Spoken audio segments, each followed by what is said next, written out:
Meron na naman po akong bagong sushi chef na ito. At ibang lahi nga po ito. Hindi ko nga po naitanong kung anong lahi niya kung German Shepherd ba or Labrador.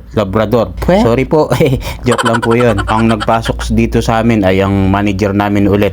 Dahil nga si Kabayan ay hindi na natuloy, kaya eto, another sushi chef na naman ang nag-training sa akin. Sabi nga sa akin ng manager ay ibigay ko lang lahat daw ng kanyang kailangan at siya na ang gagawa ng kanyang version dahil nga darating na naman ang aming amo. At heto nga titikman ang kanyang mga ginawa. Kaya naman ibinigay ko na sa kanya lahat ng kanyang kailangan para gamitin niya sa kanyang ipapafood taste na mga sushi maki. At habang ako naman po ay nagawa ng order, kami sa kabila nagro-roll ng kasama ko na bago din po. At habang ito naman tong sushi chef na to ang nagbabantay yung manager namin. Dahil nga hindi ko na rin po natutukan dahil nagka-order po kami ng mga time po na yan. Bali yung manager kasi namin nagpasok dyan kaya siya na rin ito. Pinipicturan niya yung mga niro-roll niya para ma-send sa may-ari bago dumating para makita ko ano yung mga ginawa niya. Hindi ko na rin po kasi talaga natutukan tong sushi chef na to na pinababantayan sa akin ng manager namin.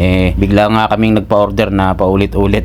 Naging busy na rin po ako. Pero ito binibidyohan ko na nga lang po. Kasi yung dalawang nag-training sa akin na ibang lahi na ipinasok din ng aming manager ay hindi nagustuhan ng aming amo yung mga food taste or yung mga sushi na ginawa nila nang dumating yung aking amo. Dahil nung nakita nga yung role ng binigay sa aming amo talagang halos hindi nagustuhan. Kaya ito, nagpa-hire ulit yung aking manager ng sushi chef. Ito, yung ibang lahi nga na pitbull ba yan o Labrador? Sorry, joke lang po yan. Pero 100% po hindi po siya Pilipino dahil di nga po Arabic din po ang kanyang salita. Kaya naman pagkatapos siyang mag-roll nalabas na rin po siya. Lalahintayin na lang ang aming amo. At special shoutout ko lang po itong si Bermejo Bukala Jennifer. Shoutout sa'yo Kabayan. Yun lang, salamat.